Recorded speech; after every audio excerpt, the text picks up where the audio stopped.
Good morning, Alex and friends. I'm Grace. Today is Thursday, May 21st, 2026, and you're listening to Alex's News.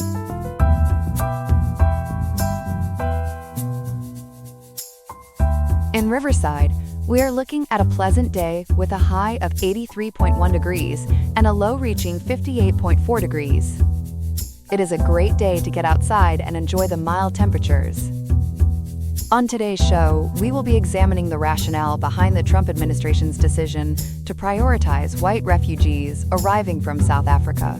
We will explore the factors influencing this policy shift and what it means for immigration status. Beyond that, we have a variety of other headlines to catch you up on, ensuring you are fully informed on the most significant developments happening across the country and the world. All this and more on today's episode of Alex's News. Stay tuned. Good morning, everyone. We're following a major development out of Washington this morning involving refugee policy and a program called Mission South Africa. The Trump administration is pushing to dramatically expand admissions for white South Africans, and it's setting off a fierce political and legal fight. Here to walk us through it is our reporter, Ethan. Ethan, good morning. Let's start with the basics. What exactly did the administration do this week? Good morning, Grace. So on May 18th, just 3 days ago, the State Department sent an emergency notification to Congress. According to CBS News and AOL, they're asking lawmakers to lift the national refugee admission ceiling from 7,500 to 17,500 for the rest of fiscal year 2026. That's an increase of 10,000 slots, and here's the key detail, Grace. Every single one of those new slots is reserved exclusively for white Afrikaners, the descendants of Dutch and French settlers in South Africa.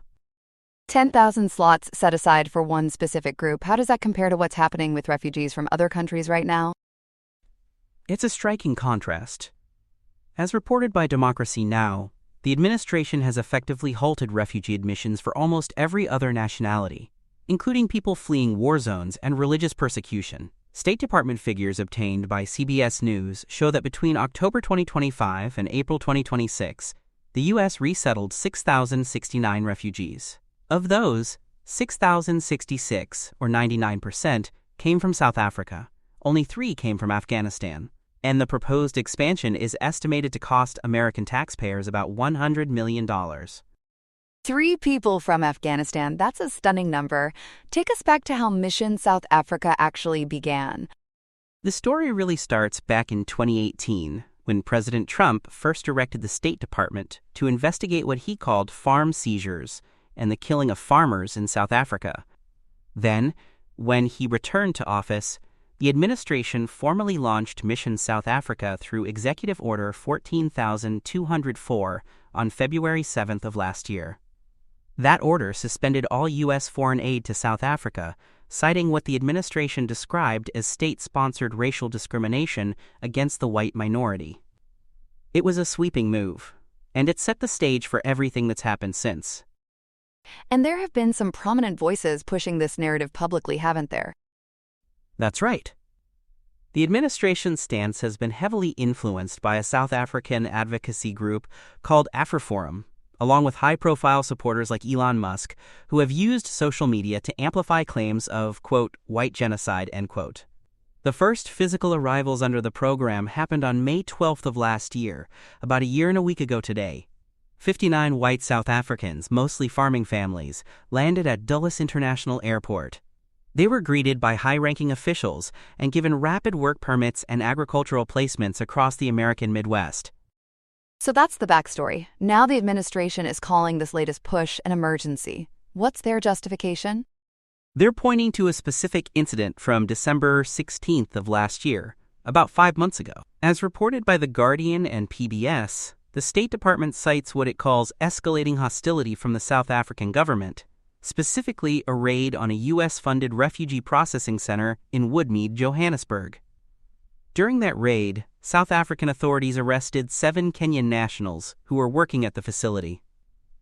The Trump administration has framed it as an attempt to sabotage the resettlement of Afrikaners. But South Africa sees it differently, I take it. Very differently. The State Department condemned the raid as, quote, unacceptable interference End quote. But South African officials say the facility, which is operated by Church World Service, was employing foreign nationals who had entered the country on 90-day tourist visas that explicitly prohibited work. The South African Department of Home Affairs clarified that the center was a commercial site, not a diplomatic mission, so it was subject to local labor laws. So you essentially have two governments describing the same event in completely opposite terms. Let's get to the heart of the dispute. The administration's central claim is that white South Africans face what they call white genocide. What does the evidence actually show? This is where things get really contested, Grace. 60 Minutes on CBS recently interviewed Afrikaners, who themselves rejected the genocide narrative. They characterized farm murders as part of South Africa's broader, non-racial crime problem. And the data backs that up. According to the South African Police Service, there were 25,423 murders in the 2024/25 financial year. Farm murders accounted for only 42 of those deaths. That's less than 0.2% of the national total. So in context, it's a very small slice of an already serious crime problem. Exactly. And independent monitors like Africa Check and the Institute for Security Studies report that Black South Africans actually face a significantly higher per capita risk of violent crime than white South Africans. The Trump administration also points to South Africa's Expropriation Act as evidence of race-based land seizures. But legal analysts note the law requires judicial oversight and focuses mainly on abandoned or speculative land, with the goal of addressing apartheid-era inequalities. It's a far cry from the picture painted in Washington. How has the South African government responded to all of this? President Cyril Ramaphosa has been blunt. He's decried the U.S. policy as a promotion of, quote, white supremacy and white victimhood, end quote. That's led to a real diplomatic rift between the two countries. In fact, South Africa boycotted the G20 summit that was held in Johannesburg. So we're not just talking about a refugee policy dispute. This is straining a long-standing bilateral relationship at the highest levels. Back here in Washington, what's the reaction on Capitol Hill?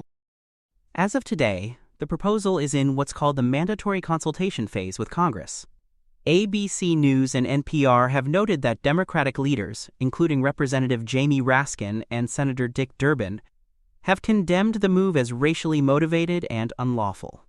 But here's the catch, Grace. The president maintains broad statutory authority to set refugee admission levels. So while there's vocal opposition, Congress's ability to actually block this through legislation is limited.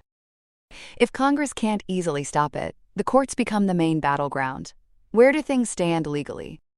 The most significant challenge is a class action lawsuit called Pasito versus Trump. It's being litigated by the International Refugee Assistance Project, known as IRAP, and Church World Service. Back in March of this year, the Ninth Circuit Court of Appeals ruled that the president does have the authority to suspend refugee admissions. But after Monday's emergency notification, the plaintiffs filed an amended complaint. They're now arguing that this specific expansion constitutes an act of racial animus that violates the Refugee Act of 1980. And is there any imminent court ruling we should be watching for? As of today, May 21st, the U.S. District Court for the Western District of Washington has not issued an emergency ruling to block the expansion. Resettlement agencies have confirmed the U.S. is on track to hit the original 7,500-person cap by late June, so just about a month from now. That's why advocates are calling it the late June cliff. If the 10,000 slot increase is blocked or delayed, thousands of Afrikaners currently in the pipeline could be forced to wait until fiscal year 2027. And what about all those other refugees who've been waiting, sometimes for years? That's the human cost a lot of advocates are highlighting. Over 120,000 vetted refugees from other countries remain stranded right now. Agencies like HIAS and Church World Service report that the administration has actually proposed relocating some of these stranded populations, including Afghan allies who worked with U.S. forces, to the Democratic Republic of the Congo as an alternative to U.S. resettlement. That proposal alone has stunned a lot of refugee workers, who say it essentially tells people they're no longer welcome here, even after years of vetting. Ethan, briefly, what should we be watching for in the coming weeks? Two big things, Grace. First, whether the district court in Washington steps in with any emergency ruling before that late June cliff arrives. And second, the broader legal challenge in Pacito versus Trump is moving toward a bench trial scheduled for September of this year. So even if nothing blocks the expansion in the short term, there's a longer fight ahead that could reshape U.S. refugee policy for years to come. Meanwhile, Mission South Africa remains fully in effect, and Afrikaner refugees continue to arrive. Fascinating reporting and a lot of moving pieces to track. Ethan, thank you so much for breaking it all down for us this morning. My pleasure, Grace. Glad to be here. Here are some other headlines. President Trump is making waves in the Middle East, announcing on May 21, 2026, that the United States and Iran are finally reaching the finish line in negotiations to end the regional war that sparked this past February. It seems the two nations are tired of being at loggerheads and are ready to turn the page, especially after Shahab Dalili was released from his 10-year stay at Evin Prison and touched down in Washington this Tuesday. Diplomats have been cooking up specific formulas for the future of Iran's nuclear program, hoping for a glowing review of a one-page memorandum of understanding to secure a permanent ceasefire and keep the Strait of Hormuz from getting a bit too narrow for comfort. This slick move caused Brent crude oil prices to slip by more than 5% as traders expect regional energy to flow like water once again. While Vice President J.D. Vance says the military is still ready to lock and load if the deal misfires, mediators from Pakistan and Qatar are working overtime to bridge the final gaps on frozen assets and sanctions relief. Turning to the Caribbean, the Department of Justice is proving that you are never too old to face the music. On May 20th, officials unsealed a 7-count federal indictment against 94-year-old former Cuban leader Raul Castro and 5 other associates. The charges stem from the 1996 shootdown of 2 civilian planes belonging to the Brothers to the Rescue group. It appears the long arm of the law has a very long memory, as Acting Attorney General Todd Blanche and FBI Director Kash Patel held a ceremony at Miami's Freedom Tower to highlight this commitment to holding foreign leaders accountable. The indictment alleges Castro authorized air-to-air missiles against unarmed aircraft in international waters, claiming the lives of 4 men. While President Miguel Diaz-Canel says this is just a political maneuver with no wings, the move follows a pattern of regime change goals after the recent removal of Nicolás Maduro. In health news, the World Health Organization is sounding the alarm over a situation that is truly going viral. A public health emergency of international concern was declared on May 17th following an Ebola outbreak in the Democratic Republic of the Congo that has hopped the border into Uganda. With 144 deaths and over 650 suspected cases, the virus is certainly putting a strain on the region, especially as infections reach major urban hubs like Kampala and Goma. This Bundibugyo strain is a tough nut to crack, since there are no licensed vaccines yet, making it a real shot in the dark for local doctors. Aid cuts and regional insecurity in the Ituri province have delayed the response, but the Africa CDC is now working to keep the situation from spiraling further. While the risk to Americans remains low, one infected physician has been flown to Germany for specialized care. In business, Elon Musk is looking to take his company public in a move that is truly out of this world. SpaceX has filed paperwork for an initial public offering that is shooting for the stars, aiming to raise between $75 billion and $80 billion. If it clears the launch pad, it will be the largest initial public offering in history, valuing the aerospace giant at $2 trillion. Despite a net loss of $4.9 billion last year, the company is betting big on its merger with xAI and the development of orbital data centers. Shares will trade under the ticker symbol SPCX on the NASDAQ and the new NASDAQ Texas starting as early as June 12th.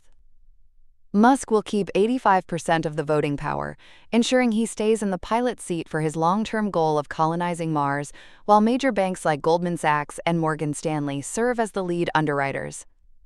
Finally, things are getting a little salty at sea, as the Israeli Navy intercepted the global Sumud flotilla.